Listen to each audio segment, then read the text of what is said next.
Assalamualaikum warahmatullahi wabarakatuh. Perkenalkan, nama saya Muhammad Barul Amik, NIM 19404100080, kelas PMIC 4. Saya di sini akan mempresentasikan makalah ilmu perbandingan agama yang berjudul Sejarah Perkembangan Agama Yahudi. Yahudi adalah salah satu agama samawi yang berdasarkan wahyu dari Allah. Agama ini ada sekitar 2000 tahun sebelum agama Islam turun. Kitab sucinya adalah Taurat yang diturunkan kepada Nabi Musa alaihissalam. Ada beberapa pendapat mengenai asal kata Yahudi. Di antaranya yang paling mendekat kebenaran adalah bahwa kata Yahud diambil dari kata hada yahudu yang berarti roja'a yarji'u, dalam kurung kembali. Berbicara tentang Yahudi, ada 3 gelar yang sering disematkan pada mereka, yaitu Ibrani atau Al-Ibraniyun, Israel, dan Yahudi. Banyak versi mengenai asal-usul penamaan mereka dengan Ibrani. Ada yang mengatakan istilah Ibrani berasal dari kata abaro, yang berarti menyeberang dari satu tempat ke tempat yang lain. Ada juga yang mengatakan berasal dari Abir, nama salah seorang kakek Ibrahim, dan dialah yang telah membawa mereka ke negeri Palestina. Selanjutnya, sejarah lahirnya Bani Israel. Pada mulanya, pemeluk agama Yahudi atau Judaisme banyak menetap di Palestina dan sekitarnya. Palestina adalah sebuah negeri di kawasan Timur Tengah yang mengandung arti negeri orang-orang Filistin. Dalam Alkitab Injil, Palestina yang disebut juga tanah Israel, tanah Tuhan, tanah suci, dan tanah bangsa Ibrahim. Negeri ini mempunyai sejarah yang panjang bagi agama Yahudi, Kristen, dan Islam. Di dalamnya terdapat kota Yerusalem dengan sebutan Yerusalem, Yebus, kota Daud, Yudes, Azlia, Kapetalina. Pada masa ini timbul sebutan Palestina untuk kawasan kota ini dan berbagai kota di sekitarnya. Sementara itu, Ibrahim yang mempunyai putra bernama Ishak yang tinggal di tanah Palestina. Ishak mempunyai putra bernama Yakub yang juga disebut dengan Israel. Yakub diberkati banyak anak, diantaranya Lawe dalam kurung berketurunan Musa, Harun, Ilyas, dan Ilyasa. Yahuze berketurunan Daud, Sulaiman, Zakaria, Yahya, dan Isa. Yusuf dan Benyamin berketurunan Yunus. Ketika negeri Kan'an dilanda kelaparan, Israel membawa anak-anaknya ke Mesir. Ketika negeri Kan'an dilanda kelaparan, Israel membawa anak-anaknya ke Mesir, yang pada waktu itu Yusuf telah menjadi penguasa Mesir. Dengan demikian terbentuklah Bani Israel di Mesir, di mana pada masa Fir'aun mereka tertindas. Maka atas perintah Allah Subhanahu wa taala, Musa alaihissalam membawa mereka untuk memasuki tanah suci Palestina. Di negeri inilah Musa alaihissalam menerima ajaran-ajaran Allah Subhanahu wa taala untuk dijadikan pedoman bagi umatnya. Ajaran-ajaran tersebut termuat dalam kitab Taurat, kemudian menjadi pegangan Bani Israel, disebut juga dengan bangsa Yahudi yang berbahasa Ibrani. Sekitar abad ke-13 atau abad ke-14 sebelum Masehi, suku-suku Ibrani di bawah pemimpin Yusuf berhasil menguasai beberapa bagian Palestina. Namun demikian, menurut Fuad Muhammad Fahrudin, kaum Yahudi tidak pernah menduduki Palestina sebagai satu kesatuan bangsa, kecuali di masa Nabi Daud dan Nabi Ibrahim selama 50 tahun. karena pada masa itu Yahudi terpecah dalam dua kerajaan, yaitu Israel dan Yahuza. Mulai abad ke-7 sebelum Masehi, kerajaan mereka secara berturut-turut mendapat serangan dari Persia atau yang biasa disebut Iran, Macedonia, Assyria, dan Babilonia. Pada tahun 64 sebelum Masehi, kerajaan Romawi menguasai Yerusalem, kemudian melebarkan sayapnya ke seluruh kawasan Palestina yang ketika itu dikuasai oleh bangsa Yahudi, Adonia, Etoria, dan Arab. Bersamaan dengan hal tersebut, kitab Taurat mengalami penyelewengan dari aslinya dengan munculnya kitab Talmud, kitab pedoman umat Yahudi yang baru. Pada tahun 599 sebelum Masehi, mereka mengadakan pemberontakan terhadap Raja Babilonia yang akhirnya mereka tawan dan harta kekayaan mereka yang tersimpan di dalam kuil Sulaiman dirampas. Pada tahun 593 sebelum Masehi, mereka mengadakan pemberontakan kembali.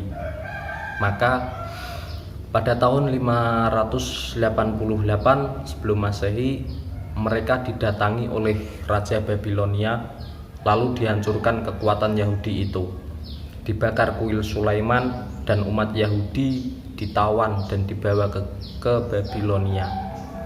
Pada tahun 536 sebelum Masehi, tawanan itu dibebaskan oleh Raja Persia dan di daerah Yahudi itu menjadi satu wilayah dari kerajaan Persia. Hingga tahun 332 sebelum Masehi, kemudian berpindah ke tangan Iskandar Masedonia yang mengalahkan Persia dan menduduki Syria serta Palestina. Pada tahun 63 sebelum Masehi, Palestina dimasuki oleh tentara Romawi, dan pada tahun 37 sebelum Masehi diangkatlah Herodus sebagai raja atas kaum Yahudi yang pada akhirnya ia menganut agama Yahudi. Pada masa pemerintahan Raja Herodus ini lahirlah Nabi Isa alaihissalam, kemudian berpindah kerajaan ke tangan Platus pada tahun 26 sampai 36 Masehi. Dan masa ini Nabi Isa disalib menurut pendapat Kristen. Hubungan agama Yahudi dengan Islam. Hubungan Yahudi dan Islam menurut catatan sejarah adalah terjadi karena kedua agama ini mempunyai latar belakang yang sama, menganut keyakinan pada Tuhan yang Esa melalui garis panjang kenabian. Umat Yahudi dan umat Islam sama-sama percaya kepada Nabi Ibrahim alaihissalam dan Abraham dalam sebutan mereka, yang merupakan jalur asal-usul Yahudi, Nasrani, dan Islam. Orang Yahudi dan Nasrani dari Ibrahim dan Sarah melalui Ishak. Orang Islam pun demikian halnya.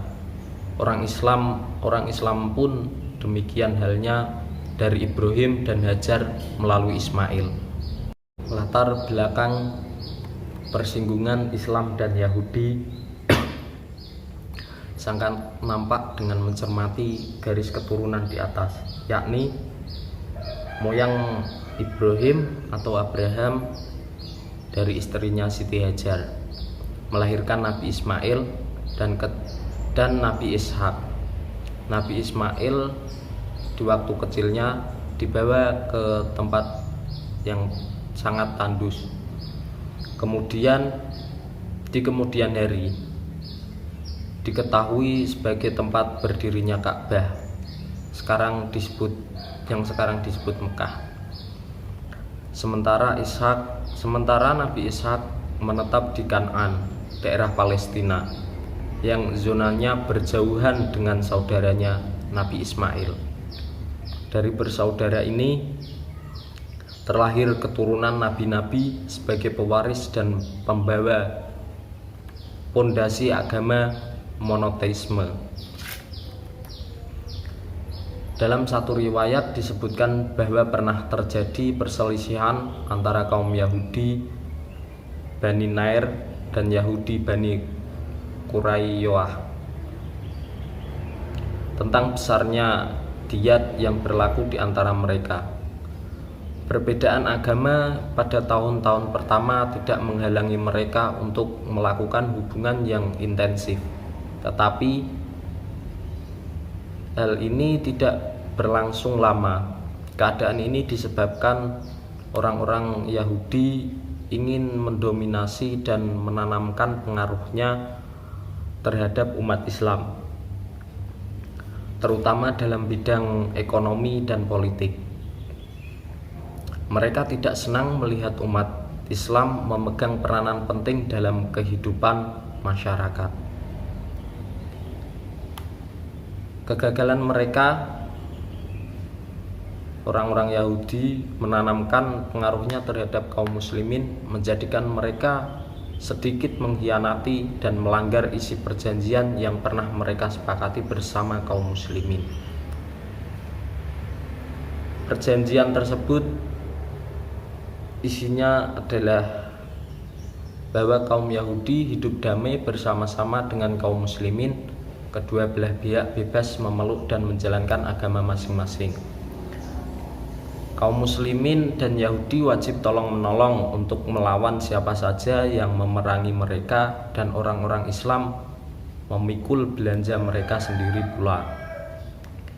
Kaum muslimin dan kaum Yahudi wajib menasehati, tolong-menolong, dan melaksanakan kebajikan dan kedamaian. Bahwa kota Madinah adalah kota suci yang wajib dihormati oleh mereka yang terikat dengan perjanjian itu. Bahwa siapa saja yang tinggal di dalam atau di luar kota Madinah wajib dilindungi keamanan dirinya, kecuali orang yang dolim dan bersalah, sebab Allah menjadi pelindung orang-orang yang baik dan berbakti. Mungkin itu saja presentasi yang dapat saya sampaikan tentang sejarah perkembangan agama Yahudi. Kurang lebihnya saya meminta maaf yang sebesar-besarnya apabila ada tutur kata kesalahan dalam menyampaikan materi. Dari saya sendiri mohon maaf yang sebesar-besarnya. Wabillahi taufiq wal hidayah. Wassalamualaikum warahmatullahi wabarakatuh.